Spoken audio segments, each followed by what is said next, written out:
Good day and welcome back to Elementary 72 Gaming. Before I get into this video, I'd like to ask you all to please leave a like and comment on my video and consider subscribing to my channel.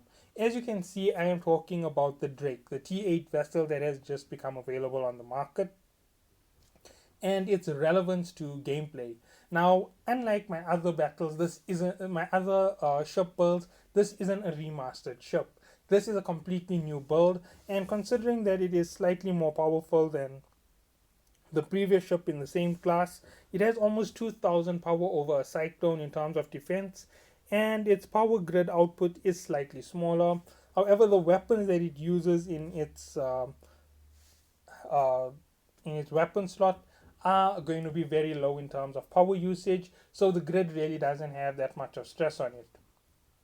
So let's get into building up a Drake for actual combat. Now, with T8 opens a number of other vessels that can run large weapons because they have larger power grids. And what happens with this here is it's going to be a little bit complicated. So please bear with me when it comes to making my builds. Some of my builds won't be perfect. It might take me about 2 or 3 months. So these are going to be my basic build videos again. And this is going to be the Drake basic build video. Now, if you look through the bonuses on the ship, it only has two sets of major bonuses. There is a 25% velocity speed and a command bonus on this type of battle cruiser.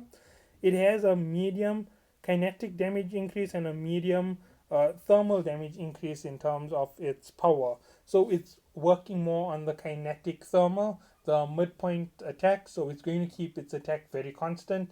It will be alternating between taking the most amount of resistance with the two sides of it that aren't being affected. So let's talk a little bit more about the ship. Considering that it doesn't have any range bonuses and won't be giving you extra range with your weapons, the best place to deploy this is going to be in a little bit of a closer range situation. So nothing too extravagant. You're not going to be able to hit your 40 and 45 meter marks with this vessel. This vessel still runs the standard format on its medium and low slots, so it's going to be very similar to how I would build my Cyclone. Now I'm going to centralize it more offense build because T8 is considered to be below the hard level ships. So battleships are what you really need to get into the end game or one of the other ships in the class. So with all of this discussed at the top, this is a Caldari vessel. So obviously we know where the attributes fall. The attributes on the ship fall into shield over everything else. So the shield is the strongest point on it. It doesn't have a massive capacitor. It has an okay capacitor recharge time. All of this is standard for Caldari. Now let's get into the build. So 7 weapon slots to be added to it.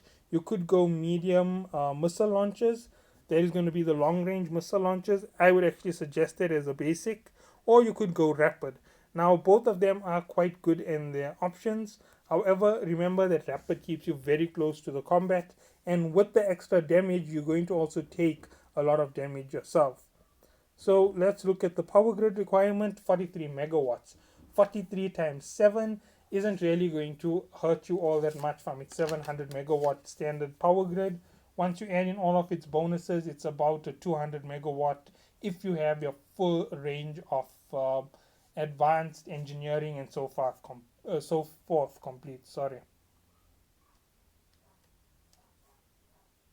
Yeah, it's a 301 that gives you almost 400 megawatts if you are using the rapids. Now, if you are using the long range, you do pay a little bit more in terms of power.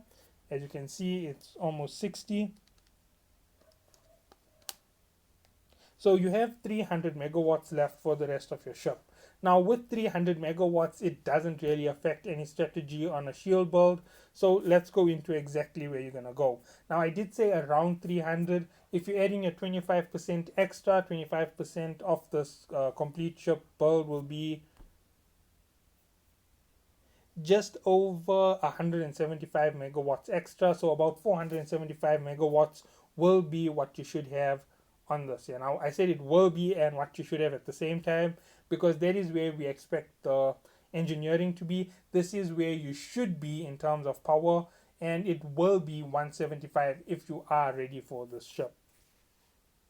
Now, that is using the medium missiles. Torpedo launchers are not a good idea. They take you too close into combat, you take way too much damage. Even the increased resistance that is default on the ship will not save you from taking massive amounts of damage. Remember, it's a 4% per level, so all 5 will give you a 20% additional extra resistance. With the addition of your low slots, this might become a very useful method. Now, the mid slots on the ship will be slightly different. This ship will be a basic build. It's going to be more PvE centric instead of PvP centric. So let's go into your mid slots to start off with the ship. Your shields, as we all know, medium shields are about 55 megawatts a piece. That's in the C type. As you can see, 55 megawatts. Now, with all of this being said, you could run a double shield wrap on this particular vessel. Due to its larger shield, it is going to help you quite a bit. But as I said, these are just additional options. I'm going to go standard startup with my build with the single shield wrap, and at the end I will give you all the additions in the slot which is going to be open. There might even be 2 additional open slots on the ship. Now, next is your shield extender. Your shield extender is one of the heavier elements on your ship, almost 75 megawatts just for the medium. And there you go. Now, with this being added to your ship, it does give you quite a big boost to your shield. There is a big difference between this vessel and the Cyclone. You will see it in a few seconds when it comes to the additional options. And last but not least is your shield hardness. An adaptive invulnerability field with the maximum C-type bonus is going to be your best option. This will increase you by 37 points to each type of damage reduction, plus the 20% resistance from your ship's engineering. Sorry, not ship engineering, from your bonus from your ship will really improve the amount of damage you can take. This will make your ship really hardy and make it really difficult for someone to beat through your ship. Now, all of this added together are your 3 basic slots. Now, moving on comes the next 2 big slots in the ship. I'm not even really worried about the power grid because this is where everything changes. In your last slot on the ship, due to the addition of warp scramblers and so forth for PvE, micro warp drives aren't really important unless you're trying to harvest equipment or unless you are trying to run to catch very fast opponents. So here's what you can run in the next 2 slots. An afterburner or micro warp drive. Now, none of the shield units will be added in here. A damage control unit could be added. It does help you with regaining shield. As you know, all round is the best. So there is one of the options for your ship. Remember, there's only 5 slots. This is 1 additional. Another shield booster is another additional. So those are 2 options you can have. You can add a capacitor battery. I'm just adding it as I go down the list instead of talking about it directly. Now, this is something else on the ship that can really make a big difference. Adding it to your ship will give you that boost of stability against bigger ships and heavier energy drain. It is going to help you out in a major way. So this is something that you can put on, especially if you're going to go with medium range weapons. Keeping it on will help you negate some of the effect from neutralizers and energy drain. Afterburners is another option on the slot with its 183% bonus. It is one of the best, 153 bonus plus the addition of your research. This is one of the best to run in slot. However, it isn't the very best option for your ship because of the fact of where it is with the amount of weapons it has. So this is one option you could run on it. It makes another one in the last 2 additional option slots. Micro warp drive is an option on the ship, but remember they are very heavy in terms of power usage. Therefore, they aren't really recommended for you to run them in any type of prolonged battle. 514% standard boost, and that is where it ends. The thruster upgrades I'm not even going to touch. However, here comes the big boost. Weapon upgrade bonuses. Ballistic control increases your fire rate for a small amount of time and is one of the best systems you could actually put on the ship. So let's go looking at the ballistic control unit for this very vessel. Here we go, C-type ballistic control.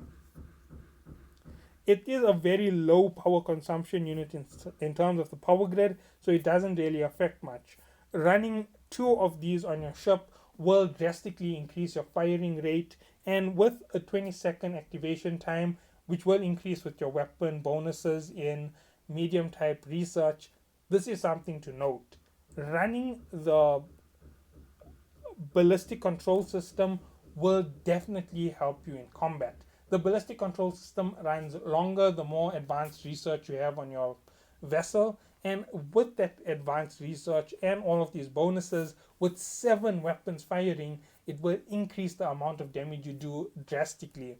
So you could go a ballistic control and a missile tracking system for your last 2 slots to give you that good distance of 30 kilometers so that you can stay in the optimal range of fire all the time, and so that you don't take too much of damage. This is one of the best options for your vessel. It does give you a massive boost of power. Using them in conjunction with each other will allow you to take care of enemies at a very good rate in comparison to your previous. The 2000 base edition um, defense with the boosts from the defense on battle cruisers will definitely give you a much better impact in your entire ship. It will be a little bit more tanky than the previous battle cruisers that we have used in T7. So those are the benefits of the ship. In terms of rigs, it's going to be exactly like the Cyclone. 3 defensive rigs for your ship will be increased shield booster, increased shield field extender booster, and reduction on your power grid. Remember the power grid, not the power grid on your capacitor, because the capacitor does drain quite fast with shield modules active. Along with the fact that you might be drained and other effects, this here is a good idea to run in conjunction. Remember, the additional options are all open to you. All of them allow you to play different formats in this type of PvE gameplay. Now, if you were going to go PvP, one of the things that will change is your mid slots. Now, I haven't discussed the mid slots on this year because mid slots have been quite uniform for me.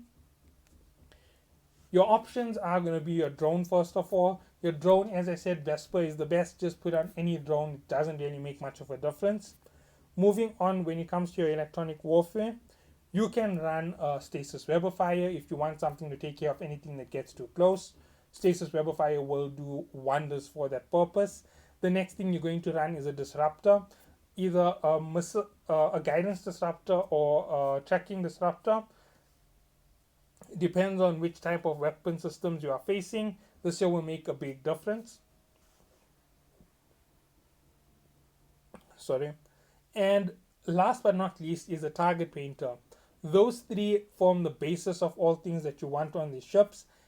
Using them in any sequence together, whether it's 1 or 2 of them, makes no difference in terms of your combat. Weber Fire only makes a difference if you are getting close. So if you are using medium missiles, Weber Fire would be more advised.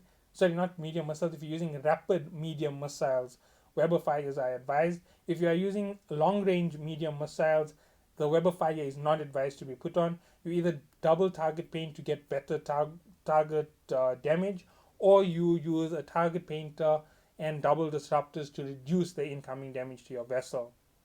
So that is everything that will go with this year. Your rigs in engineering will be the standard auxiliary thruster to give you a little bit of speed so that you can tank a little bit more damage. And the last 2 in that slot will be your increased capacitor by 20%, or is it more in level 3 rigs, and your increased recharge time for the level 3 rigs. Now all of this put together will make the ship really tanky, really tough.